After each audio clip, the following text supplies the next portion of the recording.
বাংলাদেশে রাজনীতি করতে হলে বাংলাদেশে এসে রাজনীতি করতে হবে। সেটা আপনি ভারতে বসা অথবা পাকিস্তানে বসা অথবা লন্ডনে বসে আপনি রাজনীতি করতে পারবেন না। বাংলাদেশে রাজনীতি করতে হলে বাংলাদেশে আসতে হবে, এই অঞ্চলের মাটি ও মানুষের সাথে মিশে রাজনীতি করতে হবে। যে বাংলাদেশে কোনো ধরনের জুলুমতন্ত্র থাকবে না, যে বাংলাদেশে কোনো মাফিয়া তন্ত্র থাকবে না, যে বাংলাদেশে কোনো সন্ত্রাস থাকবে না, যে বাংলাদেশে চাঁদাবাজি থাকবে না, যে বাংলাদেশে টেন্ডারবাজি থাকবে না, যে বাংলাদেশে দর্শকদের ঠিকানা হবে না, যে বাংলাদেশে থাকবে সাম্প্রদায়িক সম্প্রীতি। এই জুলাই বিপ্লবের মাধ্যমে আজকে আমাদের যে ঐতিহাসিক সুযোগ এসেছে, সেই ঐতিহাসিক সুযোগ আমাদেরকে কাজে লাগাতে হবে।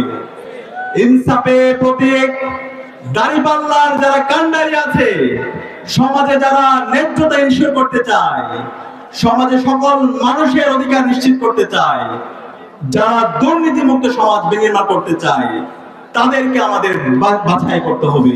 বাংলাদেশের সকল আজাদী আন্দোলন, ফ্যাসিবাদী আন্দোলন, এই সব কিছু যাত্রা ঢাকা বিশ্ববিদ্যালয় থেকে শুরু হয়েছে এবং বাংলাদেশের ক্যাম্পাসগুলো থেকে শুরু হয়েছে। আজকে ঢাকা বিশ্ববিদ্যালয়ের তরুণরা ইনসাফের পক্ষে অবস্থান নিয়েছে।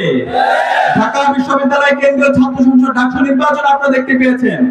এদেশের শিক্ষার্থীরা ইনসাফের প্রতিনিধিদেরকে তারা বাছাই করেছে।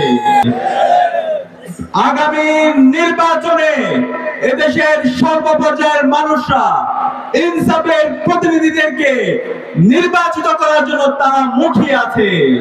সারা দেশে আজকে একটা নীরব বিপ্লব হয়ে গেছে।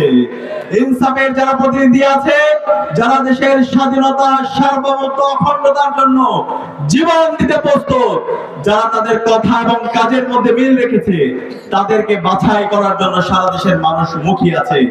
এই জুলাই বিপ্লবের মাধ্যমে আজকের বাংলাদেশের তরুণরা এম্পাওয়ার হয়েছে।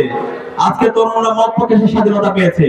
আজকে বাংলাদেশের প্রতিটি ক্যাম্পাস সন্ত্রাস মুক্ত হয়েছে, চাঁদাবাজ মুক্ত হয়েছে, গরম গ্যাস মুক্ত হয়েছে।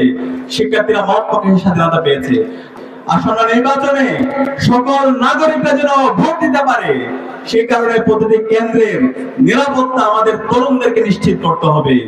এবং যারা জুলাইয়ের আকাঙ্ক্ষাকে ধারণ করে না, যারা জুলাইয়ের বিরুদ্ধে অবস্থান নেবে, যারা ফ্যাসিবাদের ভাষায় কথা বলবে, তাদের বিরুদ্ধে আমাদের অবস্থান জারি রাখতে হবে। বাংলাদেশে যদি রাজনীতি করতে হয়, বাংলাদেশপন্থী রাজনীতি করতে হবে। এদেশের মাটি ও মানুষের যে আকাঙ্ক্ষা, সেটাকে ধারণ করতে হবে, জুলাইকে ধারণ করতে হবে, শহীদদের আকাঙ্ক্ষাকে ধারণ করতে হবে। এবং এই অঞ্চলের দীর্ঘদিনের আজাদীর যে লড়াই, আমাদের যারা হিরো আছে, তাদেরকে ধারণ করতে হবে। ইসলামের যে বেসিক ভ্যালুস আছে, ইসলামের যে আদর্শ আছে, সে আদর্শকে ধারণ করতে হবে। কেউ যদি এর বাইরে অবস্থান নেয়, কেউ যদি জুলাইয়ের বিরুদ্ধে অবস্থান নেয়, ফ্যাসিবাদী কাঠামোকে রেখে দিতে চায়, সে পুরনো রাজনৈতিক কালচার আবার এই সমাজে, এই রাষ্ট্রে ফিরে নিয়ে আসতে চায়, তাহলে বাংলাদেশের ফ্যাসিবাদের যে পরিণতি হয়েছিল, তার চেয়ে খারাপ পরিণতি আপনাদের হবে। আমি সেই কারণে অনুরোধ করবো, বাংলাদেশে রাজনীতি করতে হলে বাংলাদেশে এসে রাজনীতি করতে হবে। সেটা আপনি ভারতে বসা অথবা পাকিস্তানে বসা অথবা লন্ডনে বসে আপনি রাজনীতি করতে পারবেন না। বাংলাদেশে রাজনীতি করতে হলে বাংলাদেশে আসতে হবে, এই অঞ্চলের মাটি ও মানুষের সাথে মিশে রাজনীতি করতে হবে। আমরা আশা করবো বাংলাদেশের রাজনীতিবিদরা তারা এমন কোন কাজ করবেন না যে কাজের মাধ্যমে আবার সেই হানাহানির রাজনীতি শুরু হয়, আবার সেই বিভাজনের রাজনীতি শুরু হয়, আবার সেই ফ্যাসিবাদী কাঠামো থেকে যায়।